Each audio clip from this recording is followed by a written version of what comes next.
traffic report brought to you by Hammermill Paper. That earlier injury accident northbound 95 before Sample Road is pretty much clear. Still have a minor delay remaining there, and we've got some major delays southbound I-95 at Wolfright Road from an injury accident in Palm Beach County. Hammermill Paper is guaranteed to be 99.99% jam-free. Don't you wish traffic was? Hammermill Paper, no worries. I'm Hugh Nolan, WFTL, South Florida traffic. The South Florida forecast tonight will have increasing clouds, especially overnight, maybe even a shower or thunderstorm for the pre-dawn hours. Look for a low near 70. It's a cold front that's going to be coming through, and that is going to bring us some showers and storms Friday. Breezy, 80 to 85. Even with the rain, expecting to get to the low 80s because of a southwest blow. Friday nights, showers ending early, partial clearing after that, 63. Weekend looks good, sunshine Saturday near 80. Partly sunny Sunday, quick shower, sprinkle, 80 to 85. Meteorologist Rob Station here on News Talk 850 WFTL.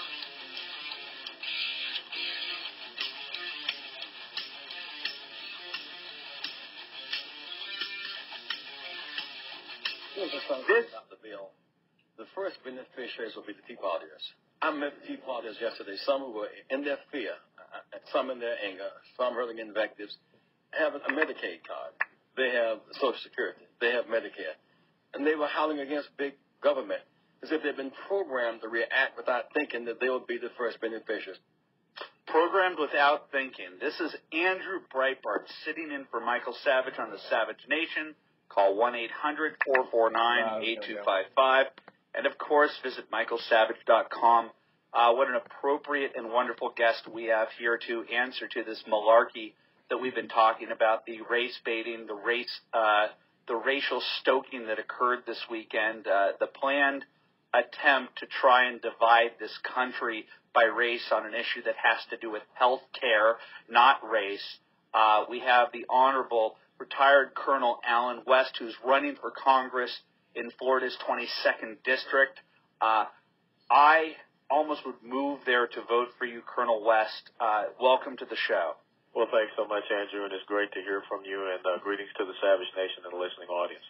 Colonel West, I want to speak as frankly as humanly possible on a subject that is very difficult to talk about in a politically correct nation, in a politically correct media, and that is race in America.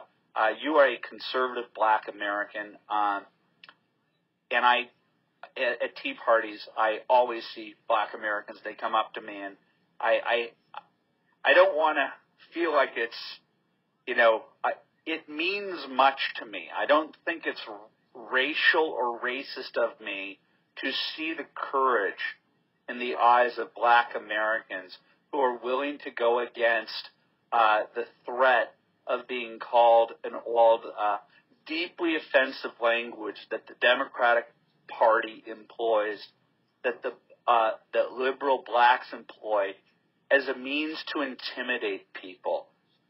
So when I see black Americans who step out and bravely come out to support liberty, it is an especially heartwarming thing for me. And so is it the wrong sentiment that I desperately want this country to elect people like you to change the course of what the media and the left have been able to do for the last 40 years and divide this country by race? Yeah, well, one of the key things you have to look at, Andrew, is that the left is very concerned about maintaining this 21st century battlefield. They can't afford to lose this huge electorate block that they have in the black community. So, and you have the race-baiting proprietors of poverty, such as Al Sharpton and Jesse Jackson and others, who also don't want to see more and more people escape from that plantation, whereby they lose power.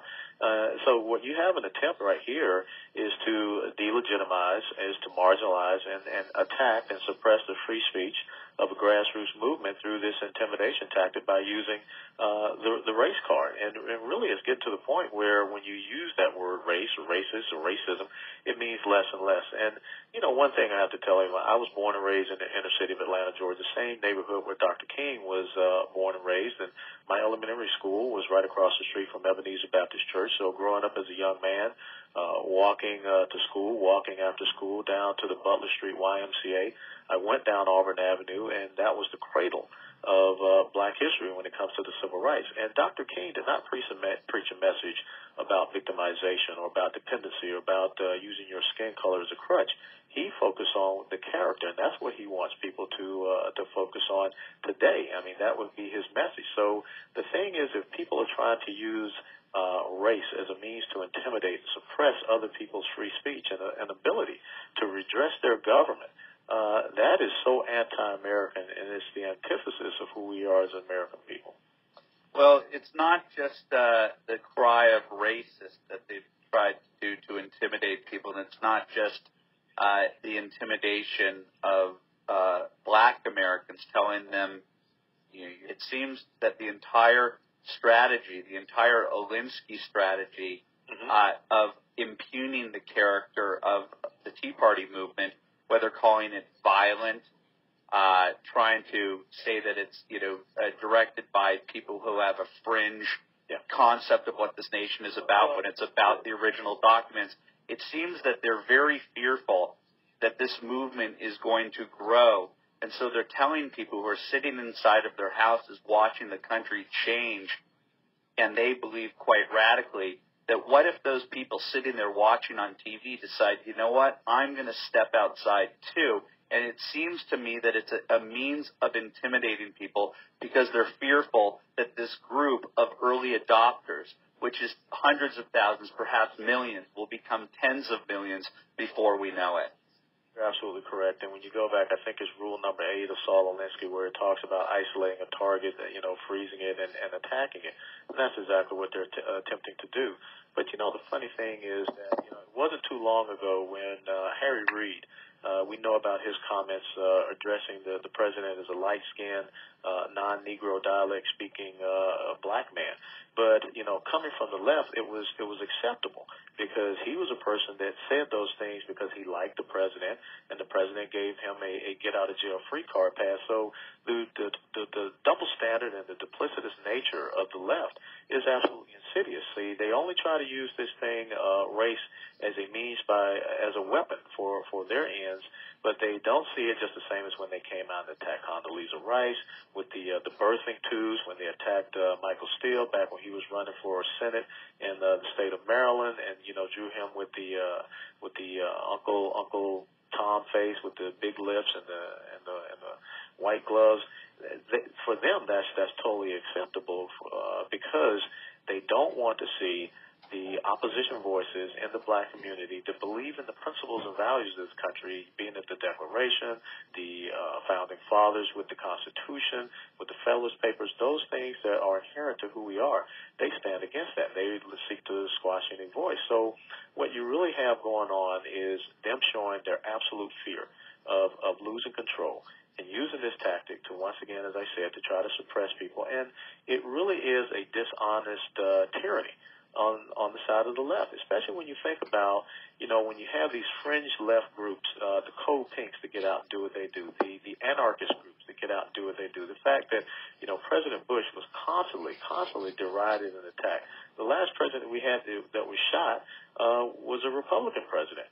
So if you want to talk about violence, if you want to talk about vile hatred and vicious attacks, that's the tactic of the tyranny of the left. And all of a sudden, when people start to stand up and speak out against their policies, which are very, very socialist in nature, there's no doubt about that, they try to turn that on us, the American people, and this sincere grassroots movement. Now, if there are racial epithets being thrown, I don't agree with them. I don't condone them.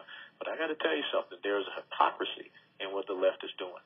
Well, the hypocrisy couldn't be greater. You just mentioned, Colonel West, about Harry Reid talking about Obama having, he's a light-skinned Negro, and his dialect, it seems pretty patronizing at best.